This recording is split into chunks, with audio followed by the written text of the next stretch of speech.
está nas mãos de quem? Meu Jesus.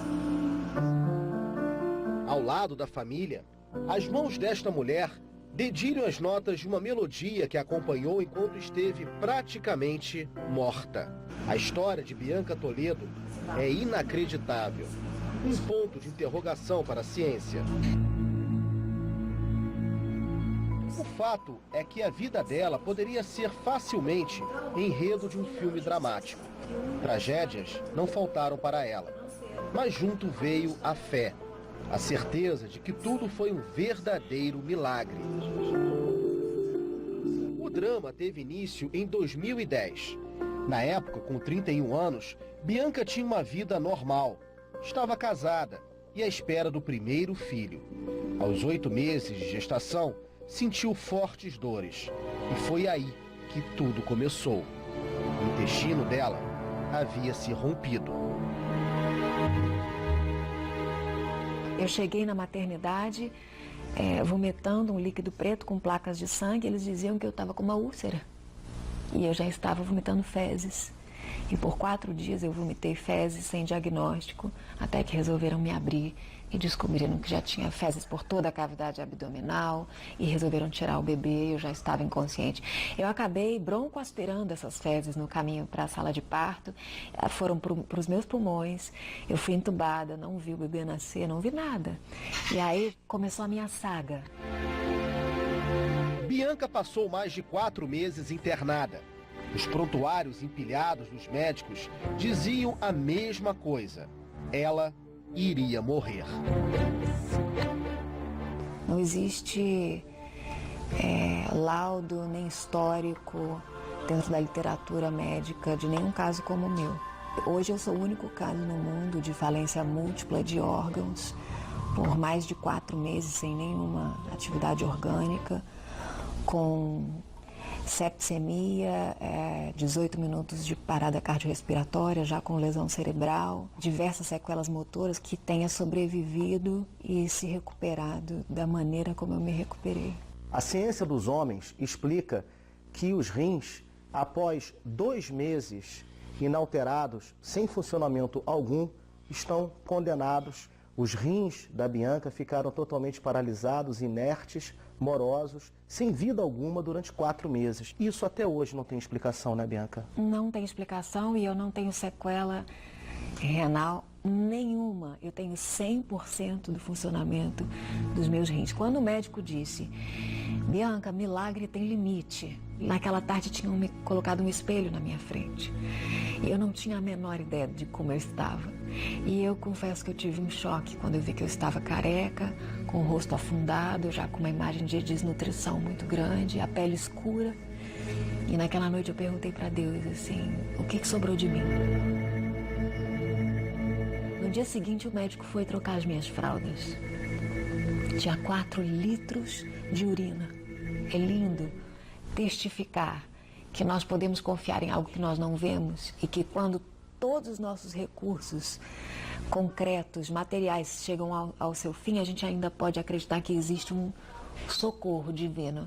E foi aquilo que me socorreu naquele momento, porque até hoje eles não sabem como meu rim voltou a funcionar de um dia para o outro depois de 4 meses de falência anúria. Não existe nenhum tipo de cicatriz no meu organismo internamente que relate que eu tive uma falência múltipla de órgãos por 4 meses, ou que eu tive 2 paradas cardiorrespiratórias, ou que eu tive uma lesão digestiva, que eu fiquei com falência digestiva, com alimentação parenteral por tantos meses. Nada, nada, nada, nada. Eu tenho centenas de cicatrizes externas e uma vitalidade e uma alegria de viver que é uma das maiores sequelas que eu vi.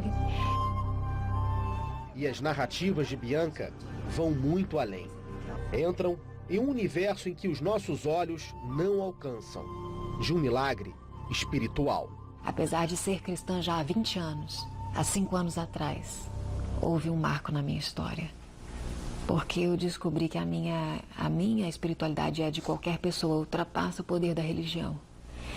E uma experiência real é o que torna isso palpável para todas as pessoas. Bianca garante se lembrar de tudo o que aconteceu enquanto estava em coma. Só eu sei o quanto eu estava lúcida e hoje os médicos sabem porque eu relato detalhes do que eles faziam, achando que eu estava inconsciente. Endoscopias que fizeram comigo lúcida, sem anestesia, achando que eu não estava mais lá. Eles achavam que eu não tinha atividade cerebral. E eu estava completamente lúcida. Durante toda essa fase, não somente os 18 minutos de parada cardiorrespiratória, eu tive muitos momentos em que eu interagi com, eu acredito que com esse ambiente de quase morte que as pessoas que experimentam doenças terminais relatam. E nesse momento eu falo para as pessoas que têm familiares em coma que digam o que precisam dizer, que façam seus acordos, que peçam seus perdões, que perdoem, porque eu posso garantir que essa pessoa está recebendo tudo que está sendo depositado para ela. Relata ainda que recebeu ajuda de anjos. Você viu pessoas durante o seu coma? Vi. E como é que eram essas pessoas? Eram pessoas que me passavam muita tranquilidade. Fique tranquila, nós chegamos para cuidar de você. Os médicos que cuidaram de Bianca dão depoimentos impressionantes de como a ciência pode não ser tão exata quanto se imagina. Existe um ponto e um momento que o médico ele se torna alguém limitado. Ele vê a humanidade mortal dele e vê o quanto ele é pequeno diante da criação. Eu entrei, olhei e dali bateu uma coisa no meu coração que eu nunca tinha feito aqui dentro. Nesses 2 anos que eu tô aqui, no meu coração eu fiz um propósito com Deus de estar orando todos os plantões de manhã por ela. A Bianca desafiou a nossa competência, desafiou a nossa fé. Ela finalmente deixou o hospital. E o Senhor operou milagres, o Senhor fez maravilhas, e nós te louvamos e te adoramos eternamente por isso. Aos 36 anos, Bianca é missionária de uma igreja. As memórias da ressurreição foram publicadas em livros. Seus vídeos na internet já alcançaram 30 milhões de pessoas curiosas com a mensagem que Bianca diz ter recebido quando chegou perto da morte. Eu ouvi uma voz que me disse: eu te restaurarei, eu te restaurarei. E eu te levarei por toda a terra para que você diga quem eu sou. Eu acredito num Deus que está acima das religiões. E naquele momento eu entendi que eu tinha sido trazida de volta por uma missão. O filho dela está com 5 anos. A melhor recompensa depois do terror pelo qual passou. Esse vídeo retrata a emoção que ela sentiu ao ver o filho pela primeira vez fora do hospital. Ele já tinha 7 meses, mas era o começo de uma nova vida. Dá um sorriso, mamãe. Eu gerei aquele bebê pensando, não vou deixar ninguém encostar nele. Só que eu conheci ele já tinha 7 meses. Eu perdi todo o controle da minha vida que eu tentava controlar com todas as minhas forças. E descobri que enquanto eu dormia, a minha vida estava toda sendo gerenciada. Então hoje, quando eu deito para dormir, eu não sou consumida pela angústia de pensar que eu preciso resolver acordar e salvar o planeta. Eu estou dormindo. Existe um Deus que está cuidando das coisas. Não só de tudo o que existe, mas das mínimas coisas, como de um bebezinho recém-nascido, sem a mãe, saindo de um CTI neonatal por causa de uma contaminação gigantesca, ileso por um milagre.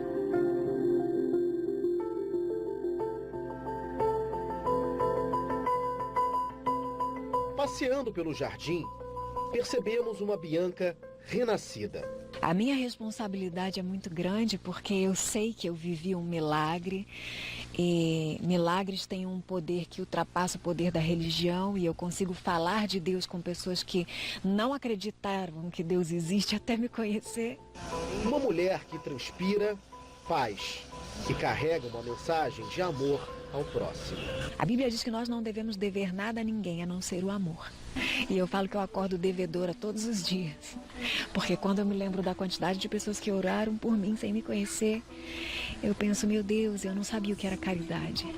Está mais do que claro que nem sempre 2 e 2 são 4. Para a ciência, o que serve é a conta exata. Mas, na sua experiência, em nenhum momento houve conta exata. Exatamente. O que eu posso dizer é que eu estava morta e agora eu vivo. E não só fisicamente. Eu vivo mantida pelo poder da gratidão. E isso ultrapassa o que a ciência explica, a religião explica. Força, coragem, determinação. Palavras que dão contornos à vida de Bianca. Nada para ela é impossível. Basta acreditar. Eu passei boa parte da minha vida correndo muito, tentando pegar impulso para voar. E depois eu descobri que a única coisa que eu precisava era perder o chão. E no momento em que eu perdi o chão, ele me disse assim, agora abre as asas. Era mais fácil do que você pensar.